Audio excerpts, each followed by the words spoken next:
મારે કોઈ કમાવા વાળું છે નહીં, એટલે મારે જ કરવું પડે મારી રીતે. એટલે એમને બધું હાલીને દૈણા ધરાવવા જવાનું એવું બધું હું કરતી અહીંથી.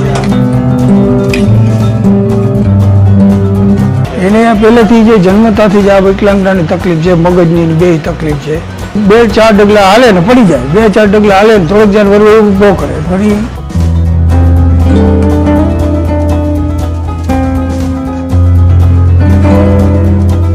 કે બહાર ન નીકળી એકલી બસ એ બહાર ન નીકળી ના હાલાતું જ નથી તો કેમ હાલું, બેઠા બેઠા જ હાલું. ઈશ્વરની મરજી સામે કોઈનું કશું ચાલતું નથી, પણ ઈશ્વર વિશેષ મહેરબાન હોય છે અમુક લોકો પર, જેમને નિમિત્ત બનાવે છે લોકોના દુઃખમાં ભાગીદાર થઈને એમના દુઃખને હળવું કરવા માટે. મોરબીની અંદર જ સિમ્પોલો આ જાણીતા નામની સેવાકીય પ્રવૃત્તિઓ પણ ખૂબ જાણીતી છે. ત્યારે સિમ્પોલો ફાઉન્ડેશન દ્વારા આજ રોજ દિવ્યાંગ વ્યક્તિઓ માટે સાયકલ વિતરણને લઈને એક વિશેષ પ્રકારની વ્યવસ્થા કરવામાં આવી છે. ઠાકરસિંહભાઈ ગાંડુભાઈ અગારા, હું શું છે મારું માઇન્ડ કે મનમાં આનંદ આવે એવું કામ કરવાનું. એટલે આનંદ આવે કે ભાઈ આપણે મગજમાં ઉઠે કે આ કામ કરવાનું.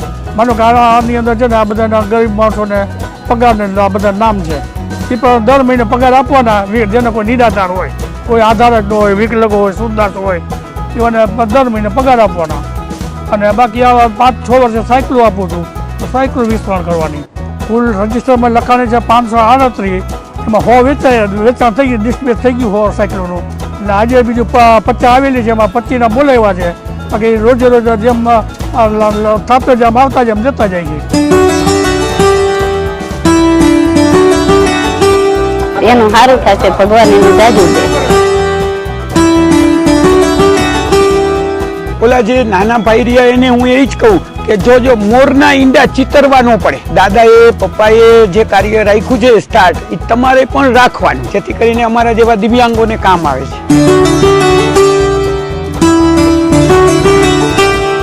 આજે અમને આ દિવ્યાંગોને આ ટ્રાયસિકલ આપી છે અને બેસ્ટ સારામાં સારું કામ છે. આજ